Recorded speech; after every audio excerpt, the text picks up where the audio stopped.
Assalamualaikum warahmatullahi wabarakatuh. Pada video ini kami akan menjelaskan materi bab 2 struktur aljabar grup yang berjudul fungsi dengan dosen pengampu Ibu Siti Maisoroh MPD. Kami dari kelompok 2 yang beranggotakan ada Bella Nanda Siregar, Risna Putri Aryani, Miftahur Razak, dan Eka Elsiani. Adapun materi yang akan dibahas pada bab 2 ini yaitu ada relasi, sifat-sifat relasi, fungsi, jenis-jenis fungsi, komposisi dua fungsi bilangan bulat, faktor persekutuan terbesar, kelipatan persekutuan terkecil, kekongruenan, dan induksi matematika.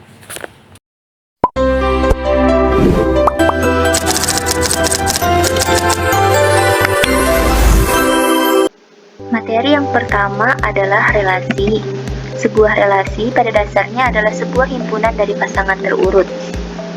Ada definisi 2.1, misalkan A dan B merupakan dua buah himpunan, maka kali silang dari A dan B dinotasikan dengan A cross B sama dengan himpunan pasangan terurut AB di mana A elemen A dan B elemen B. Selanjutnya ada definisi 2.2, sebuah relasi dari A ke B adalah subhimpunan dari A cross B. Di sini ada contoh, misalkan anggota himpunan A itu 1, 2, dan 3, serta anggota himpunan dari B itu A, B, C. Maka A cross B membentuk himpunan 1, A, 1, B, 1, C, 2, A, 2, B, 2, C, 3, A, 3, B, dan 3, C. Selanjutnya ada definisi 2.3, misalkan F sebuah relasi dari himpunan A ke himpunan B, maka daerah asal dari F dinotasikan dengan DF, didefinisikan sebagai himpunan X di mana X elemen A dan terdapat Y elemen B, sedemikian sehingga X, Y elemen F. Jangkauan bayangan dari F dinotasikan dengan IF, didefinisikan sebagai himpunan Y di mana Y elemen B dan terdapat X elemen A, sedemikian sehingga X, Y elemen F. Selanjutnya ada contoh 2, misalkan anggota himpunan A itu 4, 5, 7, 8, 9 dan anggota himpunan dari B 16, 18, 20, 22 didefinisikan dengan relasi F subset A cross B dengan F sama dengan membentuk himpunan 4,16, 4,20, 5,20, 8,16, dan 9,18. Maka F adalah relasi dari A ke B. Perhatikan bahwa A, B elemen F jika dan hanya jika A membagi habis B, di mana A elemen A dan B elemen B. Perhatikan bahwa DF atau domainnya itu 4, 5, 8, 9 dan IF atau range-nya atau bayangan itu 16, 18, dan 20. Selanjutnya ada sifat-sifat relasi. Suatu relasi R pada himpunan A, maka yang pertama ada X di mana X elemen F untuk setiap X elemen A.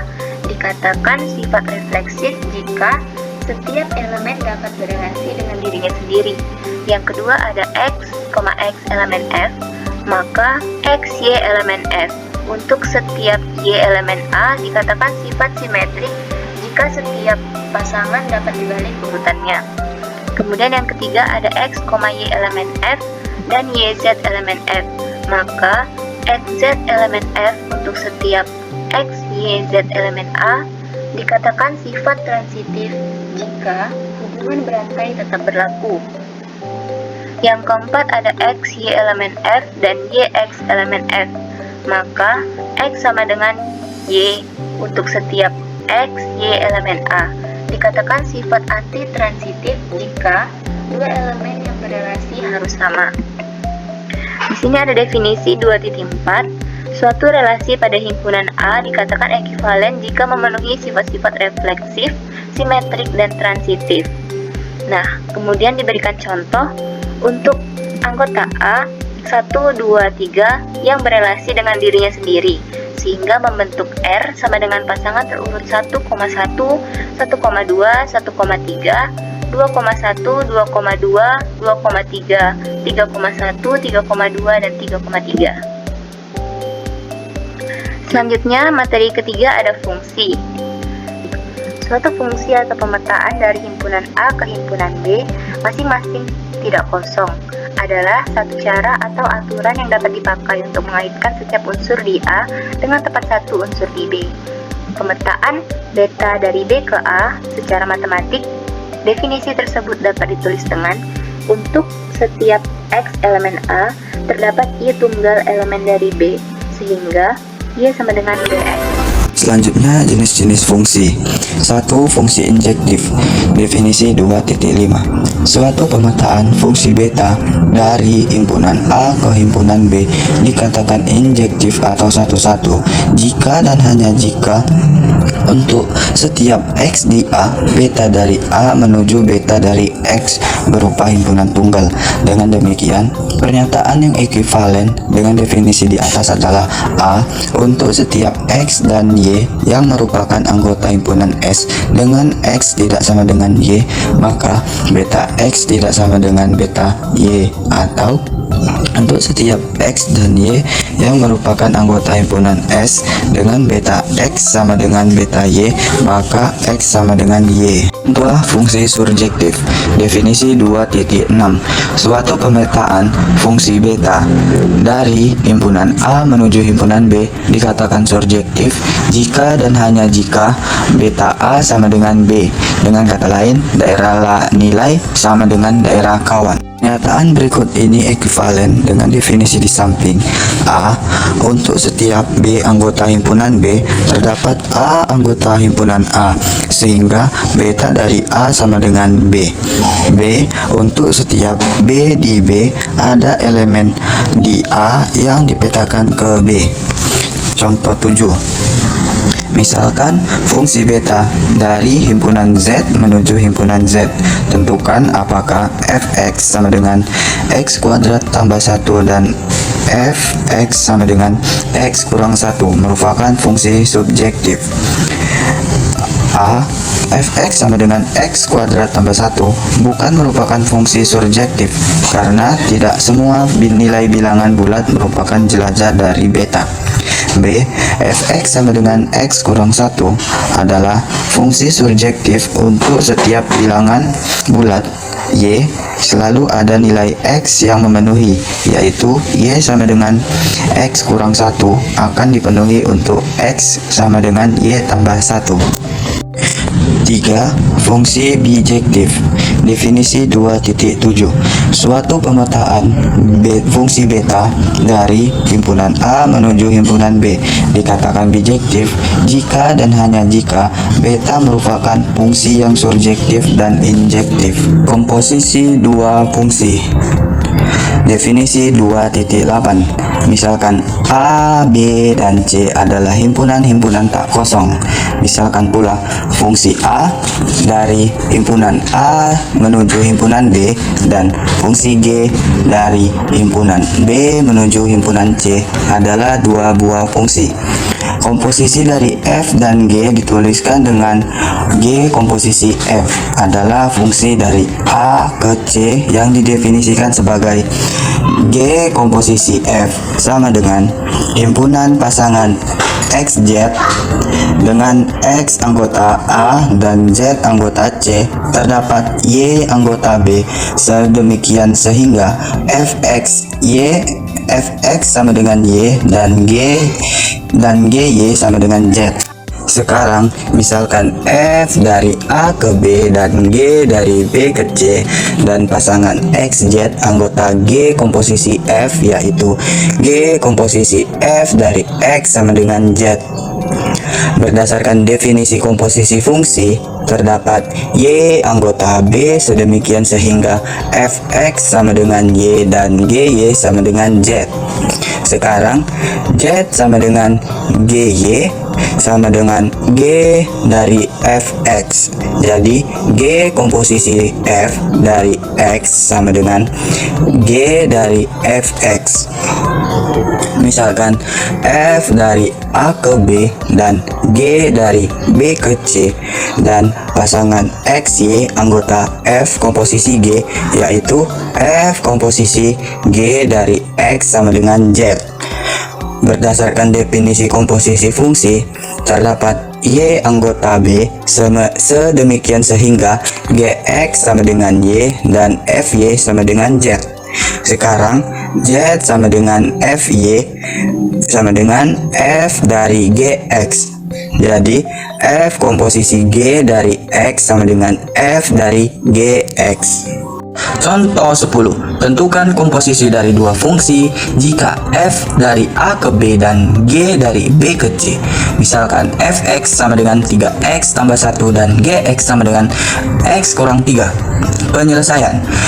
G komposisi f dari x sama dengan gf dari x sama dengan g buka kurung 3x tambah 1 sama dengan 3x tambah 1 kurang 3 sama dengan 3x kurang 2.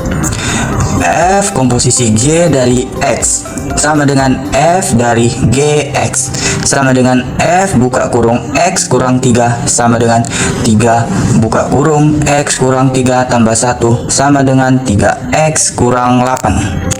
Selanjutnya, bilangan bulat. Definisi 2.9, bilangan bulat A membagi habis bilangan bulat B jika dan hanya jika ada bilangan bulat K sedemikian hingga B sama dengan KA jika A tidak membagi habis dengan B.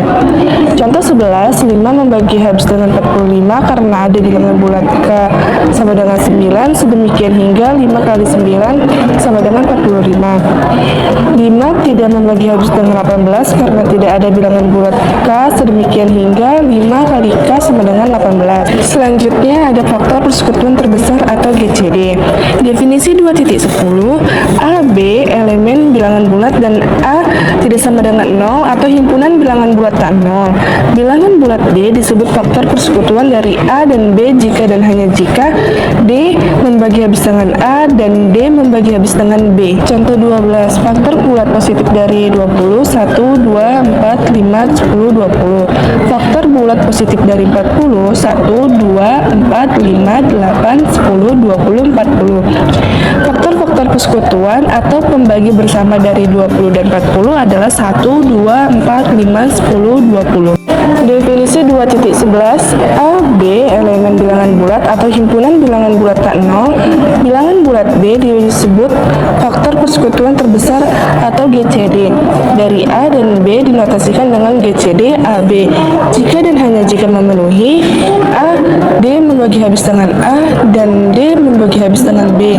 Yang B, jika E membagi habis dengan A dan E membagi habis dengan B, maka E lebih kecil sama dengan D. Definisi di atas menunjukkan bahwa jika GCD AB sama dengan D, maka D lebih besar sama dengan 1, dan apabila faktor persekutuan lainnya misalnya E, maka E lebih kecil dari D. Selanjutnya ada kelipatan persekutuan terkecil atau LCM.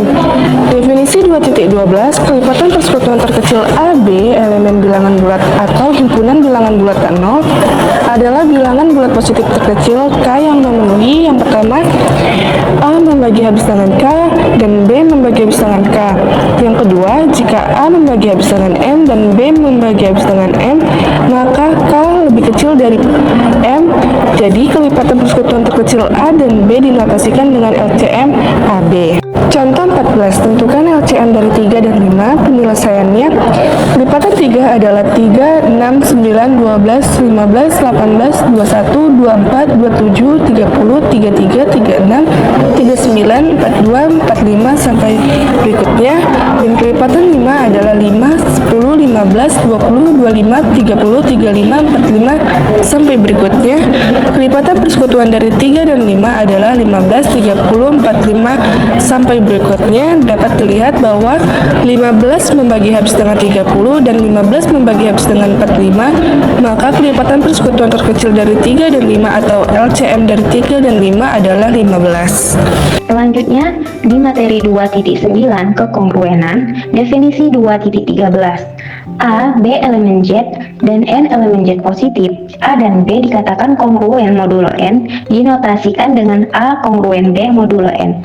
Jika dan hanya jika N membagi habis A dikurang B atau A dikurang B sama dengan Kn untuk suatu K elemen Z. Di contoh 15, A 25 kongruen dengan 4 modulo 7 karena 7 habis membagi 25 dikurang 4. Yang bagian B, min 16 kongruen dengan 5 modulo 3 karena 3 habis membagi min 16 dikurang 5. Definisi 2.14. Jika A kongruen B modulo N dengan 0 lebih kecil atau sama dengan R dan R lebih kecil dari N, maka R disebut residu terkecil dari A modulo N. Himpunan 0, 1, 2, 3, 4 sampai dengan N dikurang 1 dinamakan himpunan residu terkecil modulo N.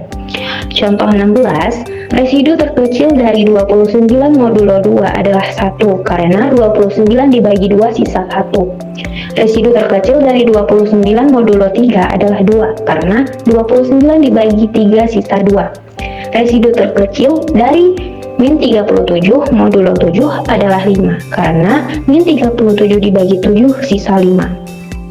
Contoh 17, buktikan bahwa Pn sama dengan 1 ditambah 2 ditambah 3 ditambah sampai dengan ditambah N sama dengan 1/2 N dikali N ditambah 1 untuk setiap N elemen N. Penyelesaiannya, langkah pertama akan kita buktikan rumus di atas tadi dia benar untuk nilai N sama dengan 1. Kita ganti setiap variabel N di rumus tadi dengan angka 1, maka P1 sama dengan 1 sama dengan 1/2 dikali 1 dikali 1 ditambah 1. Nah, untuk pertama yang kita lakukan itu kita jumlahkan yang di dalam kurung dulu. 1 ditambah 1 kan 2, 2 dikali 1 2, 2 dikali 1/2 kita memperolehnya 1, maka 1 sama dengan 1 terbukti. Langkah kedua, rumus yang di atas tadi kita asumsikan dia benar untuk nilai N sama dengan K. Seperti tadi juga, variabel yang N tadi kita ganti dengan K. Buktikan PK benar menuju PK ditambah 1 benar. Nah, kan tadi kita ganti variabel N di dalam rumus tadi jadi K, jadi PK sama dengan 1 ditambah 2 ditambah 3 ditambah sampai dengan ditambah K sama dengan 1/2 K dikali K ditambah 1 benar. Selanjutnya harus ditunjukkan bahwa K ditambah 1 benar, yaitu 1 ditambah 2 ditambah 3 ditambah sampai dengan ditambah K ditambah K ditambah 1 sama dengan 1/2 dikali K ditambah 1 dikali K ditambah 2.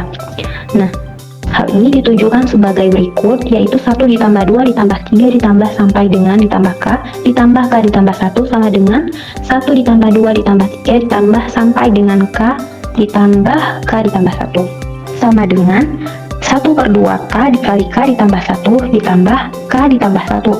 Difaktorkan nilai yang sama, K ditambah 1 ditambah K ditambah 1, maka diperoleh sama dengan K ditambah 1 dikali 1/2 K.